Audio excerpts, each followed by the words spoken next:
Bonjour à tous. Ce matin, on se retrouve en mathématiques pour travailler plus des notions de géométrie et en particulier la symétrie. Qu'est-ce que ça veut dire que dessiner par symétrie? Eh bien, la symétrie, ça consiste à refaire le même dessin, mais à l'envers. Je m'explique. Imaginez une feuille de peinture, une feuille blanche sur laquelle je vais faire un joli dessin à la peinture. Par exemple, ça, ça, ça et ça. Voilà. Voici un dessin à la peinture. Joli, n'est-ce pas? Eh bien, j'aimerais faire apparaître son symétrique.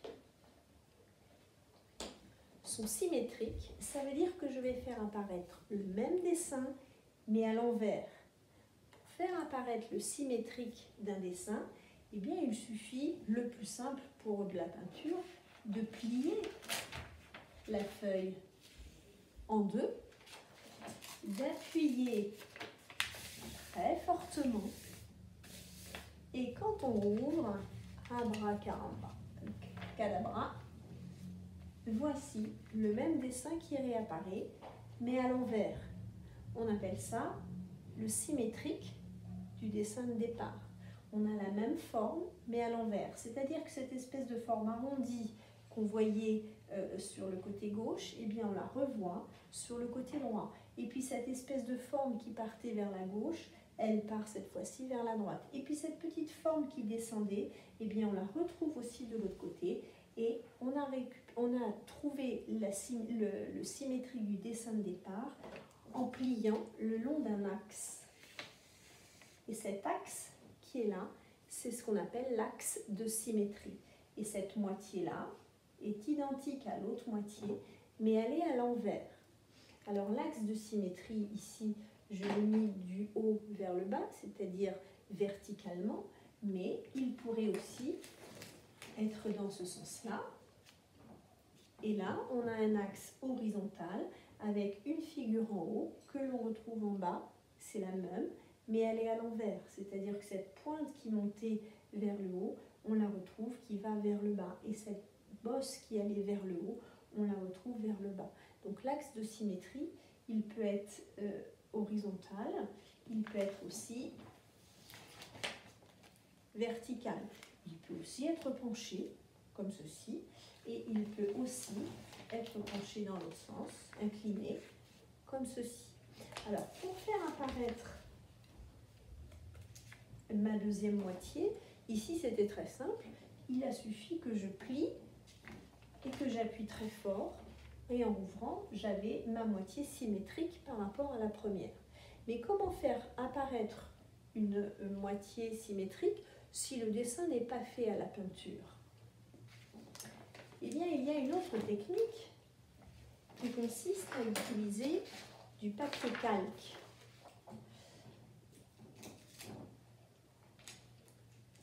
Alors, je refais un nouveau petit dessin. Par exemple, celui-ci. J'ai encore un axe de symétrie ici et j'aimerais faire apparaître exactement le même dessin de l'autre côté.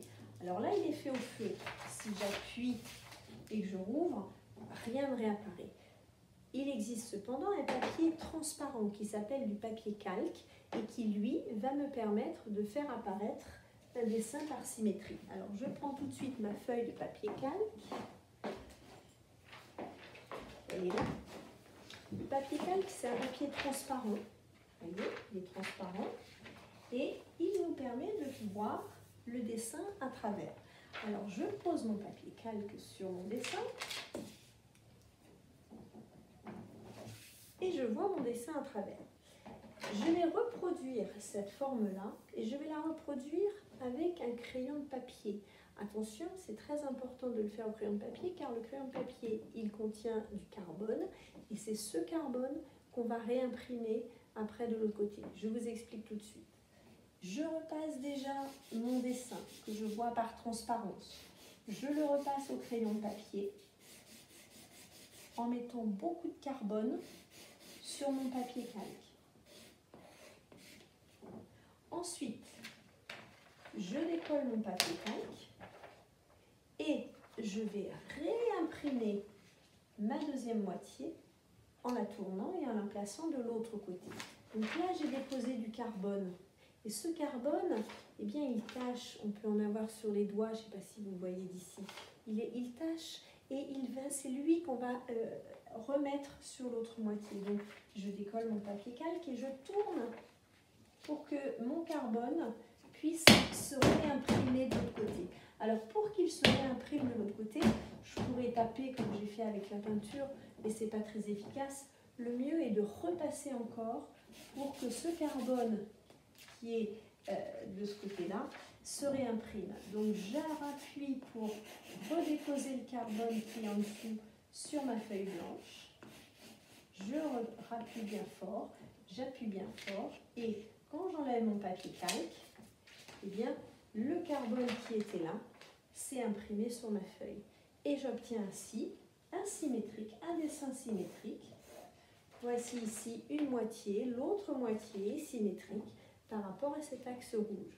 Ça, c'est la technique du papier calque.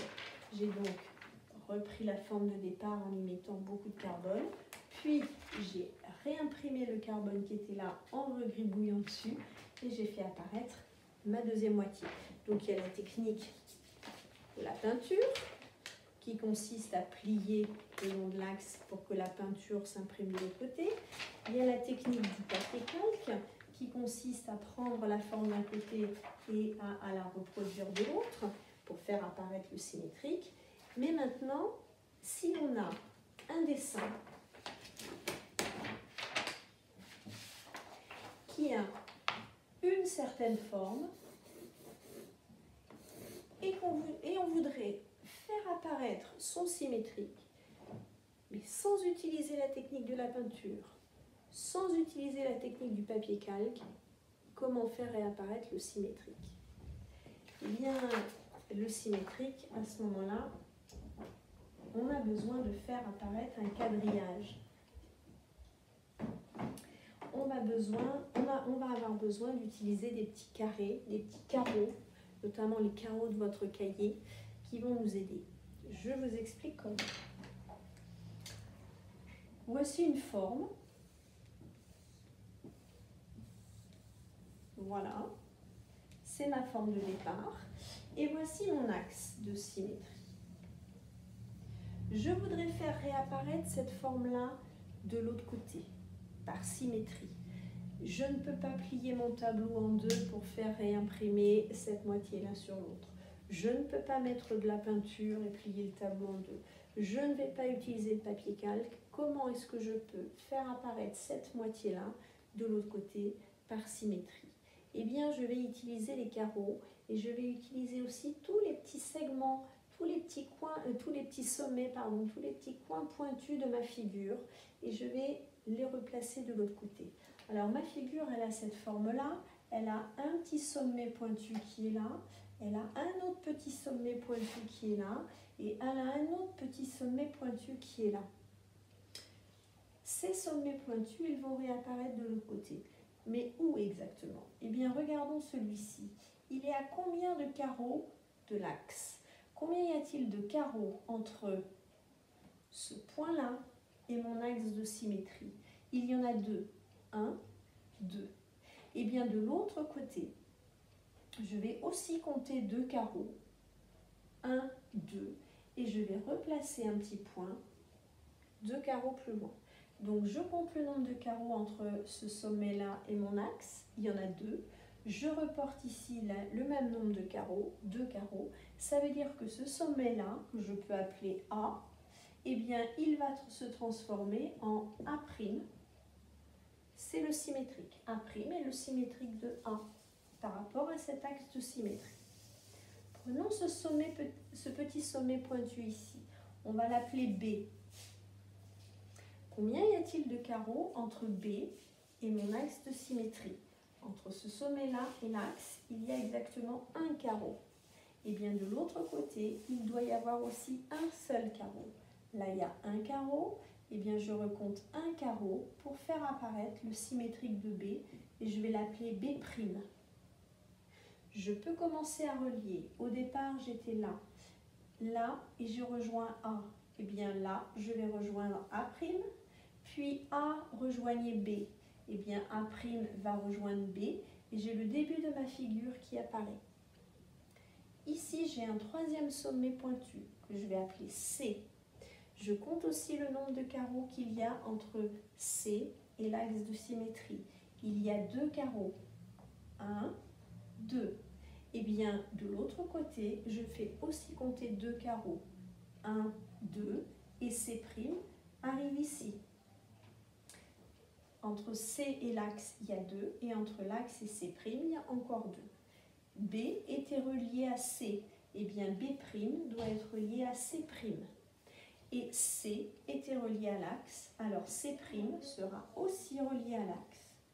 Et je fais apparaître ainsi ma moitié symétrique. Et j'ai fermé ma figure, j'ai terminé ma figure, cette moitié-là étant le symétrique de cette moitié-là. Et inversement. J'ai compté mes carreaux, je n'ai pas utilisé le papier calque ni la peinture, j'ai été obligée de compter les carreaux.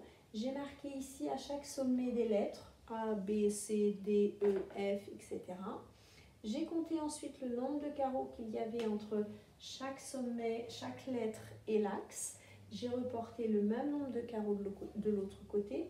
J'ai donné la même lettre, mais en rajoutant un petit apostrophe, l'apostrophe qu'on appelle prime, A'. B devient B', C devient C', et ensuite j'ai relié de la même façon à gauche et à droite.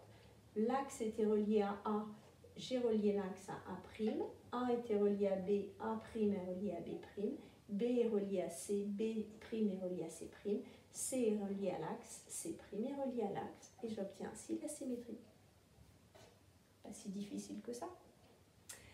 Je reviens, avant que vous ne traciez vous aussi des symétriques, je reviens de ce côté-là.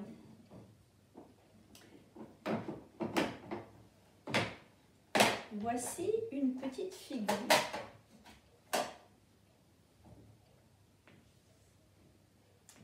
C'est un joli papillon. Voyez-vous un axe de symétrie qui pourrait partager mon papillon en 2 moitiés complètement symétriques? Facile, l'axe de symétrie, il est là. Cette moitié-là est le symétrique de cette moitié-là. Et cette moitié-là est le symétrique de l'autre moitié. Voici un autre dessin.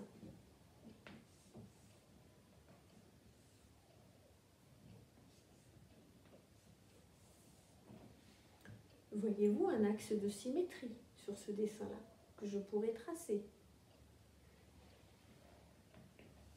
Il est là. Cette moitié-là est identique à celle-ci, mais elle est à l'envers, elle est inversée, donc symétrie, et l'axe de symétrie, il est là. Voici un autre dessin. Un joli cœur que je fais de manière couchée. Voyez-vous un axe de symétrie? Eh bien oui, il y en a un qui est là. Cette moitié-là est symétrique par rapport à celle-ci, et inversement. Voyez-vous un axe de symétrie sur la lettre A? Oui, il y en a un. Il est là. Cette moitié-là est identique à celle-là. Voyez-vous un axe de symétrie sur la lettre B? Oui, il est là. Celle-ci est identique à celle-là. Voyez-vous un axe de symétrie sur la lettre C? Oui, il est là. Le haut et le bas. L'axe ici est un axe horizontal. Y a-t-il un axe de symétrie sur la lettre D? Oui, il est là. Le haut et le bas. Sur la lettre E, aussi, il est là. Sur la lettre F,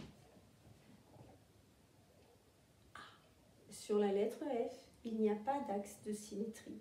Si j'en trace un comme ça, eh bien ici, en haut, je ne retrouve pas la même forme en bas. Si j'en trace un comme ça, eh bien ici, à gauche, je n'ai pas la même forme qu'à droite. Donc sur la lettre F, il n'y a pas d'axe de symétrie. Il n'y en a pas partout des axes de symétrie. Sur les premières lettres de l'alphabet, on en trouve, mais à partir de la lettre F, ici, il n'y en a pas. Essayons une autre lettre, la lettre G. Y a-t-il un axe de symétrie? Non. Le haut n'est pas du tout identique au bas.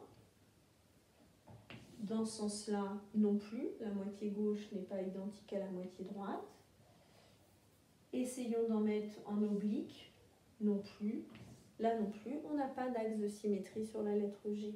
Sur la lettre H, a-t-on un axe de symétrie? Oui, on en a un. On en a un ici, qui coupe la lettre H avec une première moitié à gauche et une deuxième moitié à droite, qui sont identiques, mais à l'envers, l'une par rapport à l'autre. Et on a même un axe dans l'autre sens pour la lettre H. Si on coupe ici, eh bien, vers le haut, on a deux pointes, et vers le bas, on a deux pointes aussi. Donc, sur la lettre H, j'ai deux axes de symétrie. Donc, vous avez des figures qui ont parfois deux axes de symétrie, comme la lettre H. Vous avez des figures qui ont parfois un seul axe, comme mon chapeau ici, mon cœur ou certaines lettres. Et puis, vous avez des figures qui n'ont pas du tout d'axe de symétrie. Alors aujourd'hui, je vais vous donner à faire des exercices dans votre livre qui vous permettent de retrouver les axes de symétrie. Et demain, je vous donnerai aussi à faire, pas demain pardon, mais jeudi, je vous donnerai aussi à faire des exercices de symétrie. Et cette fois-ci, des exercices qui font réapparaître l'autre moitié par symétrie en comptant les carreaux. Donc aujourd'hui, exercice, je vais vous donner les pages tout de suite sur Classe Dojo, qui consiste à rechercher les axes de symétrie. Et jeudi, exercice qui consiste à reproduire des figures par symétrie. Voilà, vous allez retrouver sur Classe Dojo tous les exercices à faire pour travailler la symétrie. À bientôt!